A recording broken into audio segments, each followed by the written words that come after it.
Hey guys, welcome back to your on academy that is A to Z chemistry. स्वागत है आप सभी का मेरे इस प्लेटफॉर्म पे जहाँ पे हम कर रहे हैं ऑर्गेनिक केमिस्ट्री क्लास 12th की। तो इसी सीरीज़ के अंदर हमने सेकंड चैप्टर स्टार्ट कर रखा था alcohol and phenol and ether वाला चैप्टर। अब जो आई थिंक तीन या चार क्लासेस हो गई हैं वो आप देख लेना प्लेलिस्ट के अंदर, प्लेलिस्ट बना दूंगी इसकी। और नेक्स्ट क्लास जल्दी करते हैं, आज स्टार्ट करते हैं। नेक्स्ट टॉपिक जो है केमिकल प्रॉपर्टीज़ हमारी चल रही थी। केमिकल प्रॉपर्टीज़ के अंदर जो टॉपिक है आज का वो है effect of substituents. Last class में हमने किया था केमिकल प्रॉपर्टीज़, जब अपन ने स्टार्ट करी थी केमिकल प्रॉपर्टीज़ तो हमने ये सीखा था कि जो फिनोल है वो स्ट्रोंगर एसिड है then alcohol. Phenol is stronger acid acidic strength के हिसाब से, ठीक है, ये हमने सीख लिया था। आज का टॉपिक है आपके पास इफ़ेक्ट ऑफ सब्स्टिट्यूएंट्स। सब्स्टिट्यूएंट क्या होते हैं? जो ग्रुप लगते हैं, जो ग्रुप अटैच होते हैं। Effect of substituents on the acidity of phenol. Phenol की एसिडिटी पे क्या फ़र्क पड़ता है? एसिडिटी ऑफ फिनोल की एसिडिटी पे ग्रुप का क्या फ़र्क पड़ता है, क्या इफ़ेक्ट पड़। सबसे पहला है क्वेश्चन आपके पास, compare the acidic strength of nitrophenols. Nitrophenols, दो क्वेश्चन आएंगे, एक तो आएगा नाइट्रोफिनोल का, एक आएगा मिथाइल फिनोल का। नाइट्रोफिनोल्स, देखो नाइट्रोफिनोल्स तीन टाइप के आएंगे आपके पास। एक तो ऑर्थो पे नाइट्रो, ऑर्थो नाइट्रोफिनोल। एक आएगा आपके पास मेटा का नाइट्रोफिनोल। ये कौन सा है? मेटा की पोजीशन पे नाइट्रोफिनोल। और एक है आपके पास para nitrophenol, NO2। Para nitrophenol, ortho nitrophenol, meta nitrophenol, para nitrophenol. हमारे पास क्वेश्चन ये है, let us compare the acidic strength of these phenols. इन फिनोल की हमने क्या करनी है? एसिडिक स्ट्रेंथ डिस्कस करनी है। अब ये जो नाइट्रो ग्रुप है, जो नाइट्रो ग्रुप यहाँ पे आया है, नाइट्रो ग्रुप के पास दो, नाइट्रो ग्रुप को आपने देखा होगा ऐसे भी लिखा जा सकता है और इसको ऐसे भी लिखा जा सकता है। ये दोनों इसके, अब इसका मिला के रेजोनेटिंग स्ट्रक्चर बना लेते हैं। ये बनता है इसका रेजोनेटिंग स्ट्रक्चर। मतलब नाइट्रो के पास दो ग्रुप होते हैं। एक तो इसके पास नाइट्रो के पास आप कहोगे माइनस आई इफेक्ट है। माइनस आई इफेक्ट कौन सा होता है? Electron withdrawing group. Minus I effect electron withdrawing group लेके बैठा है ये, ठीक है। दूसरा कौन सा इफेक्ट लेके बैठा है ये? R effect, resonance effect. कहता है nitro group has two effects, दोनों इफेक्ट काम कर रहे हैं, एक तो माइनस आई इफेक्ट और एक are effect. But resonance effect is predominate. आप क्या बात कहोगे यहाँ पे कि जो रेजोनेंस इफेक्ट है वो क्या है? प्रीडोमिनेट है। प्रीडोमिनेट का मतलब क्या है? भारी है, हैवियर इफेक्ट है। किसके कंपेयर में? माइनस आई इफेक्ट के कंपेयर में। तो आप क्या कहोगे यहाँ पे? मैं एक बार लिख रही हूँ थोड़ा सा लैंग्वेज बनाने के लिए कि nitro group has two effects, दो इफेक्ट हैं। कौन कौन से? एक तो माइनस आई और एक आर इफेक्ट। माइनस आई किसको कहते हैं? Electron withdrawing group. Electron withdrawing group है ये, इलेक्ट्रॉन खींचता है, विड्रॉ करता है। और दूसरा क्या है? Resonance effect, are effect. ये कौन सा इफेक्ट है? रेजोनेंस का इफेक्ट। अब हमें पता है, as we know that R effect is predominate. Predominate का मतलब क्या है? भारी है। प्रीडोमिनेट ओवर किससे? माइनस आई इफेक्ट से। Minus R effect is predominate over minus I effect. तो इसका पलड़ा भारी है, जिसका पलड़ा भारी है वो ज़्यादा हैवियर इफेक्ट देगा। अब जब भी ये ग्रुप जुड़ते हैं एसिडिक स्ट्रेंथ क्या कर देते हैं? उसकी बढ़ा देते हैं। आप ये बात ध्यान रखना, हमेशा ये बात नोट डाल के लिख लो। माइनस आई इफेक्ट जब भी जुड़ता है, माइनस आई इफेक्ट जब भी जुड़ता है, एसिडिक स्ट्रेंथ को इंक्रीज करने का काम करता है। एसिडिक स्ट्रेंथ को क्या करने का काम करता है? इंक्रीज करने का काम करता है। जबकि इसके अपोजिट में हम करेंगे, प्लस आई इफेक्ट जब भी जुड़ता है तो वो एसिडिक स्ट्रेंथ को डिक्रीज करने का काम करता है। अब ये दोनों के दोनों इफेक्ट, चाहे हम बात करें इस इफेक्ट की, चाहे हम बात करें इस इफेक्ट की, दोनों के दोनों इफेक्ट क्या कर रहे हैं, एसिडिक स्ट्रेंथ को डिक्रीज करने का काम कर रहे हैं। अगर ये दोनों इफेक्ट एसिडिक स्ट्रेंथ को डिक्रीज करने का काम कर रहे हैं तो इसका मतलब इंक्रीज करने का काम कर रहे हैं, इसका मतलब एसिडिक स्ट्रेंथ तो इन नाइट्रोफिनोल्स की बढ़ गई, ठीक है।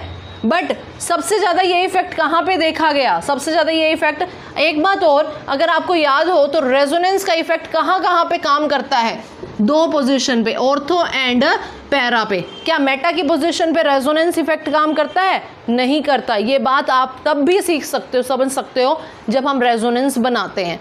याद करो जब भी आप रेजोनेंस बनाते थे तो रेजोनेंस का इफेक्ट सबसे ज़्यादा कहाँ पे देखा जाता है, ऑर्थो पे एंड पैरा पे। क्या मेटा पे कोई भी बॉन्ड टूटता है, जब भी रेजोनेंस बनाए जाते हैं बॉन्ड टूट रहा है, बॉन्ड जुड़ रहा है, बॉन्ड टूट रहा है, बॉन्ड जुड़ रहा है, क्या इसमें से मेटा की पोजीशन पे कभी भी बॉन्ड टूटता है, आप चेक कर लेना कोई भी रेजोनेंस, मेटा की पोजीशन पे कोई भी बॉन्ड काम नहीं करता, कोई भी बॉन्ड ब्रेक नहीं होता, मतलब मेटा की पोजीशन पे रेजोनेंस वर्क नहीं करता। तो ऑर्थो एंड पैरा की पोजीशन पे रेजोनेंस वर्क कर रहा है।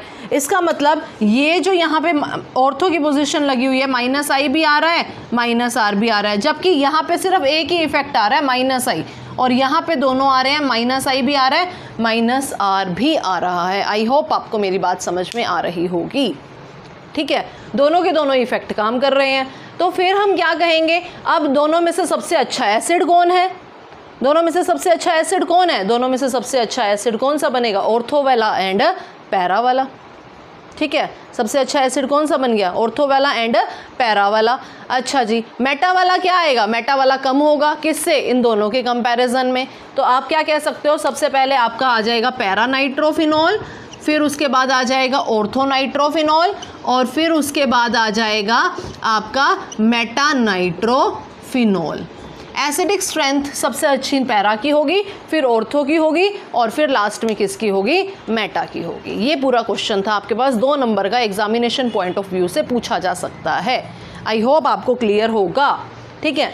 जिसको थोड़ा सा भी डाउट है रिवर्स बैक करो, वीडियो को दोबारा देखो, दोबारा समझो इस क्वेश्चन को, बहुत इंपॉर्टेंट क्वेश्चन है। एक बार में समझ नहीं आता, 2 बार 3 बार लिख लिख के देखो, याद करो, फिर समझो, फिर याद करो, फिर लिख के देखो, फिर जाके समझ में आएंगी। ये बातें थोड़ी सी हार्ड होती हैं, थोड़ी सी मुश्किल होती हैं, ठीक है।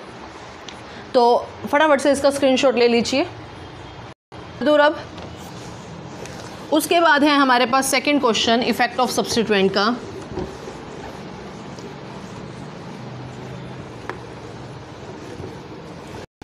सेकेंड क्वेश्चन है हमारे पास इफेक्ट ऑफ सब्स्टिट्यूएंट का।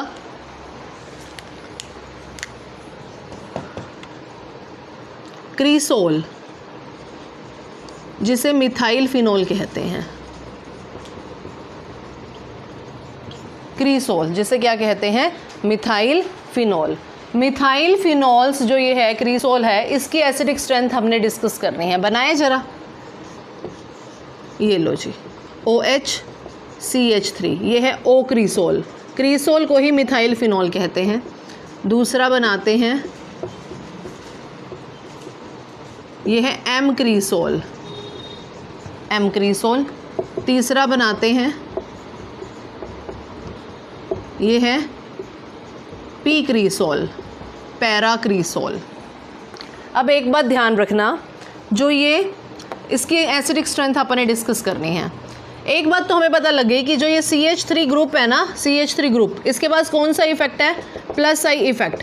+I इफेक्ट क्या करता है, एसिडिक स्ट्रेंथ को डिक्रीज करने का काम करता है। Point to be noted, CH3 group क्या काम करता है, एसिडिक स्ट्रेंथ को डिक्रीज करने का काम करता है। एक तो ये फैक्टर है इसके पास, पहला फैक्टर। दूसरा फैक्टर है इसके पास हाइपर कंजुगेशन। कौन सा इफेक्ट है, hyper conjugation. Hyper conjugation effect भी एसिडिक स्ट्रेंथ को घटाने का काम करता है, एसिडिक स्ट्रेंथ को डिक्रीज करने का काम करता है। दोनों इफेक्ट, दोनों ही फैक्टर क्या कर रहे हैं, एसिडिक स्ट्रेंथ को डिक्रीज करने का काम कर रहे हैं। क्यों, क्योंकि ये क्या है, electron donating group. +I effect का मतलब होता है इलेक्ट्रॉन डोनेट कर रहा है, इलेक्ट्रॉन डोनेटिंग ग्रुप है। अगर ये इलेक्ट्रॉन डोनेटिंग ग्रुप है तो इलेक्ट्रॉन दे रहा है। ध्यान देना मेरी बात पे, इलेक्ट्रॉन डोनेटिंग ग्रुप का मतलब होता है इलेक्ट्रॉन देना। और हाइपर कंजुगेशन इफेक्ट क्या काम करता है, GOC में आपने पढ़ा होगा, या +1 का फैक्टर है ये। हाइपर कंजुगेशन में क्या होता है, हाइपर कंजुगेशन में कंजुगेशन आती है, डबल बॉन्ड क्रिएट होता है।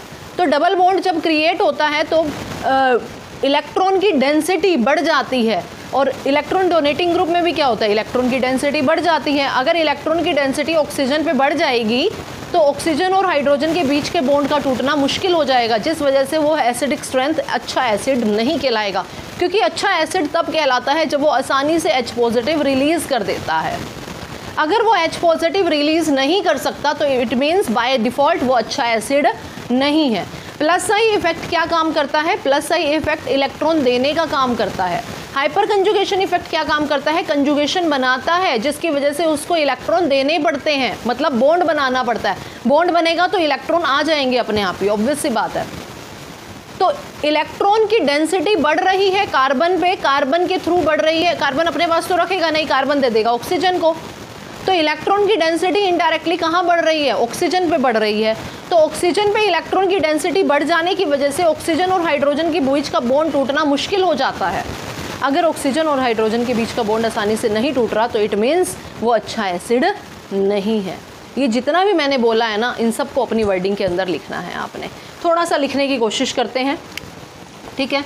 हमने कहा CH3 group has 2 effect.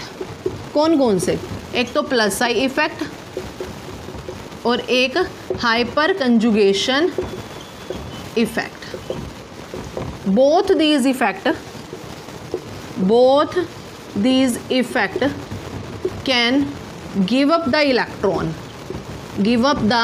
electron on the oxygen